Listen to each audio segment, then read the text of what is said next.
It's Monday, July 15th. I'm Tre'vell Anderson. And I'm Josie Duffy Rice, and this is What a Day, the show that was not invited to the wedding of the son of the richest man in Asia. The nuptials took place in Mumbai over the weekend, and it was a extremely star-studded event. I just think our invite got lost, okay? You know, it had to cross the ocean, you know. Why wouldn't you have us to your wedding? And if you're listening to this and you're getting married, invite us.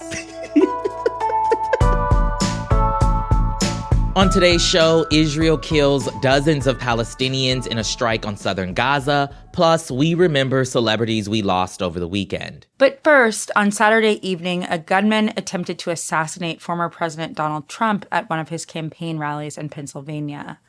Though Trump was not seriously injured, he said on Truth Social that one of the bullets did graze his ear. He was rushed off stage by the Secret Service. The assassination attempt is one of the most shocking instances of political violence in recent memory, and the AP reports that it was, quote, the most serious attempt to kill a president or presidential candidate since Ronald Reagan was shot in 1981. For those who haven't seen the video, tell us a bit about what happened. So the rally was held in Butler, Pennsylvania, which is home to around 13,000 people. According to the AP, at about 6:15, as Trump was in the middle of, quote, showing off a chart of border crossing numbers, there were suddenly gunshots. So Trump immediately reached for the side of his face. He dropped to the ground. Secret Service agents then attempted to move him off stage, but not before Trump looked at the audience with blood on his face, mouthing, "Fight, fight, fight," and fist pumped the air. Here's audio of the audience reacting after the fist pump. Wait.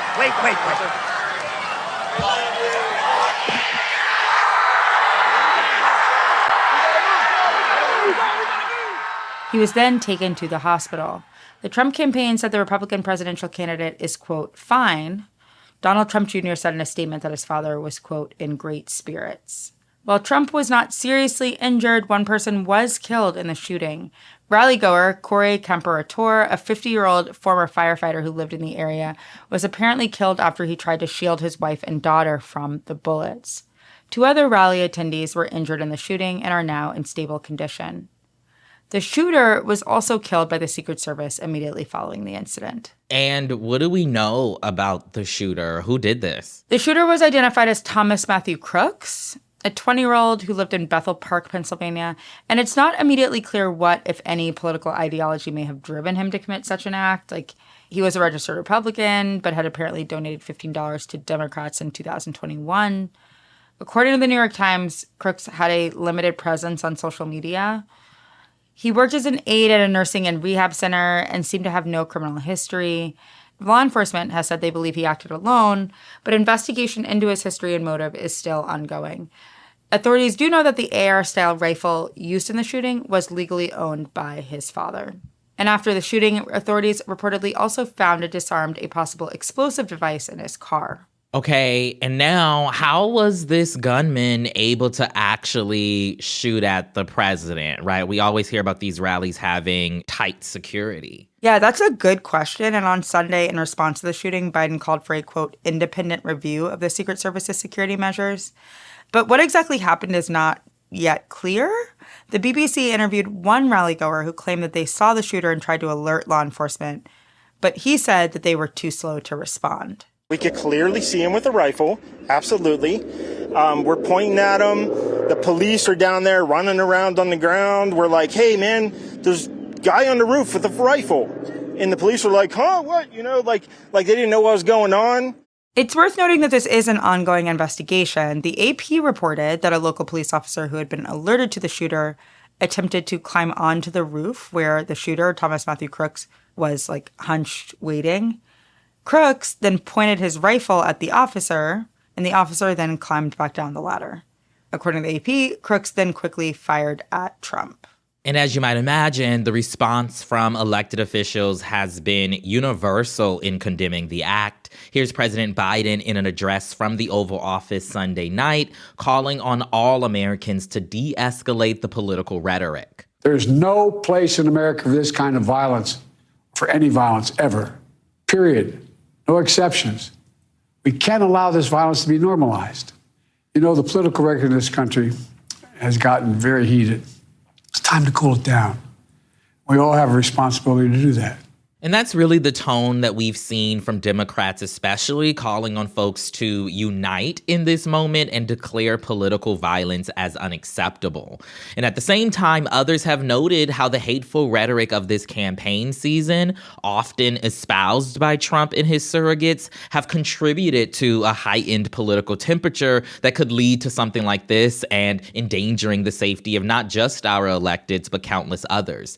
Democrat Representative Richie Torres even reached across the aisle to partner with Republican Mike Lawler, both represent New York, on a bill they plan to introduce that would enhance Secret Service protection for both Biden and Trump. Yeah, and today kicks off the Republican National Convention in Milwaukee, where Trump is set to officially be selected as the nominee. So how has the shooting impacted the RNC? Well, Trump has said he's, quote, defiant in the face of wickedness. And so he made his way to Milwaukee as planned last night. And the RNC is set to move forward also as planned. Law enforcement officials have said they are expanding the security perimeter around the event so attendees can expect a heavy police presence. But in terms of what's happening on stage, not much will change. A who's who of the Republican Party will be giving speeches throughout the 4-day event. Tucker Carlson, Vivek Ramaswamy, House Speaker Mike Johnson, Don Jr., Florida Governor Ron DeSantis, former Republican presidential candidate Nikki Haley will also be there, not to mention the mainly men on Trump's VP shortlist, which includes Ohio Senator J.D. Vance, Florida Senator Marco Rubio, South Carolina Senator Tim Scott, and North Dakota Governor Doug Burgum. We're still waiting for Trump to announce his pick, but that person is expected to address the convention on Wednesday night. And it seems as if the shooting has really put a battery in the backs of the party in a lot of ways. According to reports, we'll be hearing a lot of speeches about unity, which was already a theme going into the RNC. So most of the speeches that had already been written before the shooting won't change much. Obviously, there is so much we still don't know about the shooting, about how it'll come up at the RNC, but that is the latest for now. We'll get to some headlines in a moment, but if you like our show, make sure to subscribe and share it with your friends. We'll be back after some ads.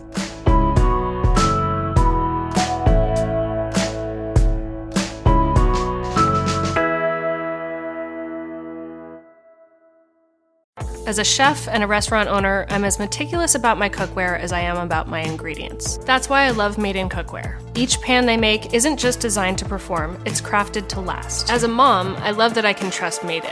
It's made from the world's finest materials, so I can feel good about what I'm feeding my family. I'm Chef Brooke Williamson, and I use Made in Cookware. This show is sponsored by BetterHelp.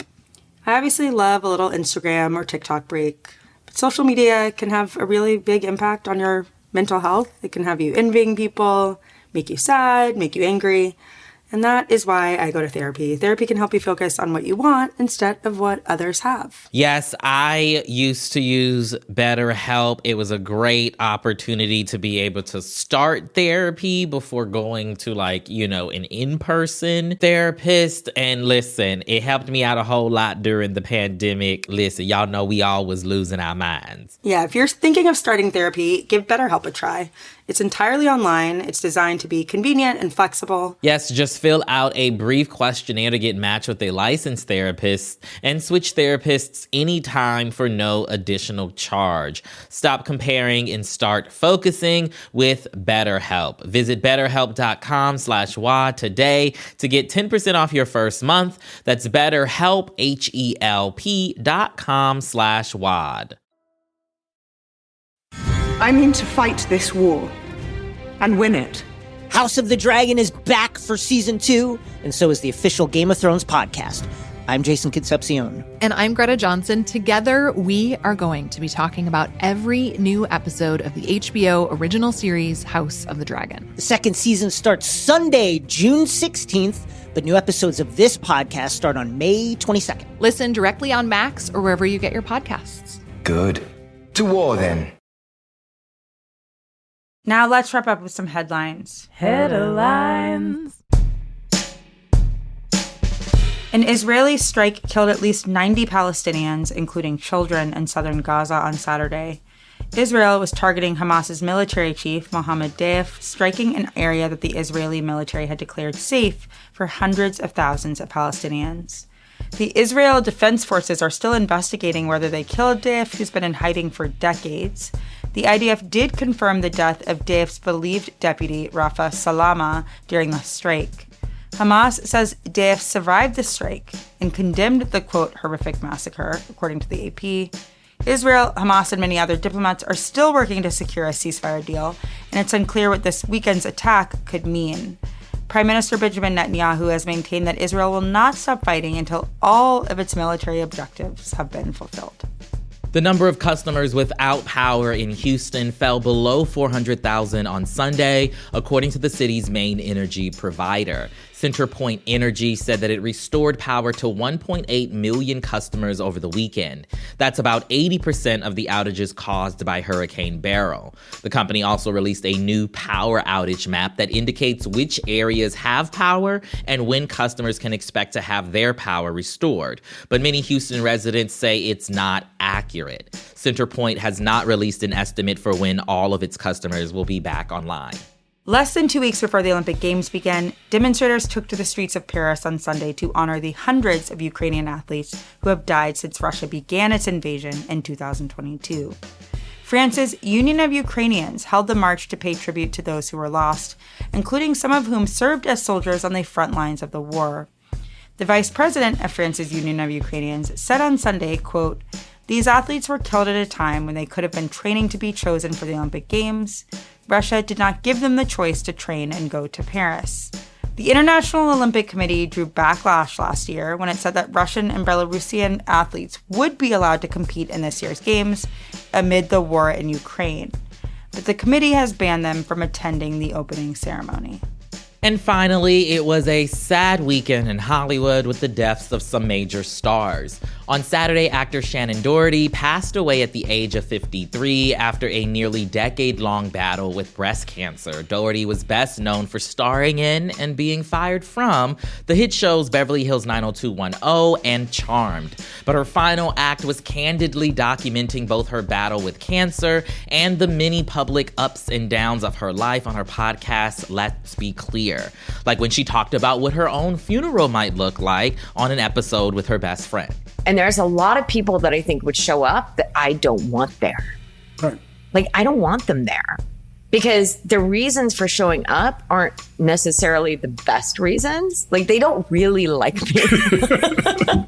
Also on Saturday, fitness guru Richard Simmons died at his home in Los Angeles. He celebrated his 76th birthday the day before. Simmons built a fitness empire with his over-the-top personality and his own story of being an overweight teen.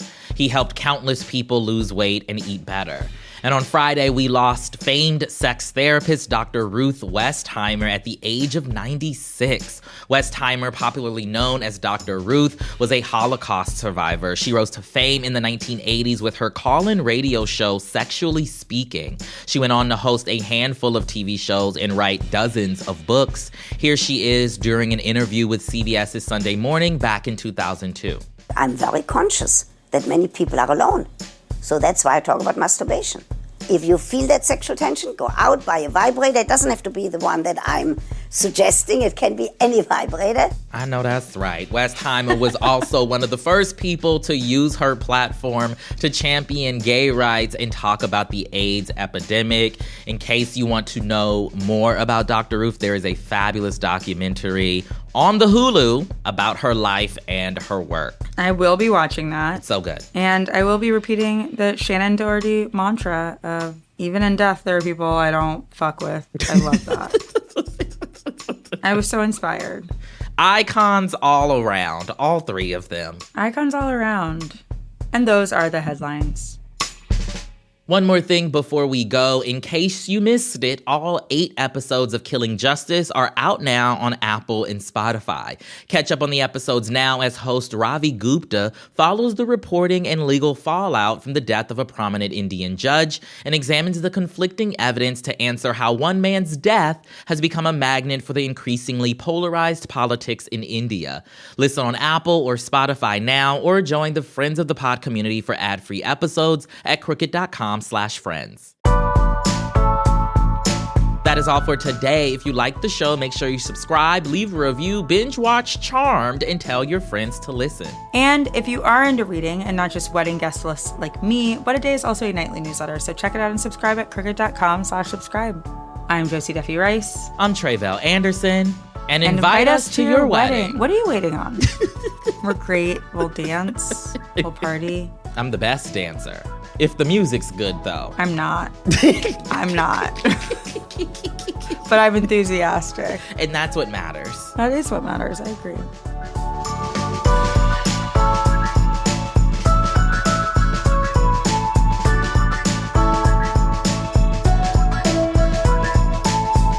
What a Day is a production of Crooked Media. It's recorded and mixed by Bill Lance. Our associate producers are Raven Yamamoto and Natalie Bettendorf. We had production help today from Michelle Alloy, Greg Walters, and Julia Clare. Our showrunner is Erica Morrison, and our executive producer is Adrian Hill. Our theme music is by Colin Gilliard and Kashaka.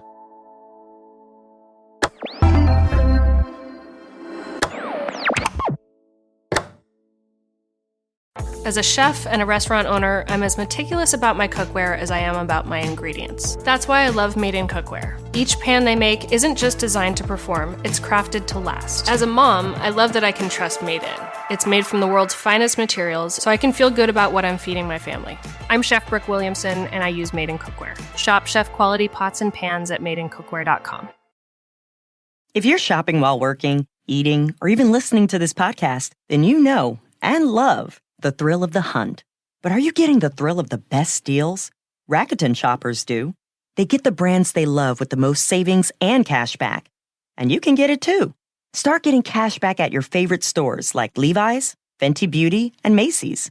And even stack sales on top of cash back. It's easy to use, and you can get your cash back through PayPal or check.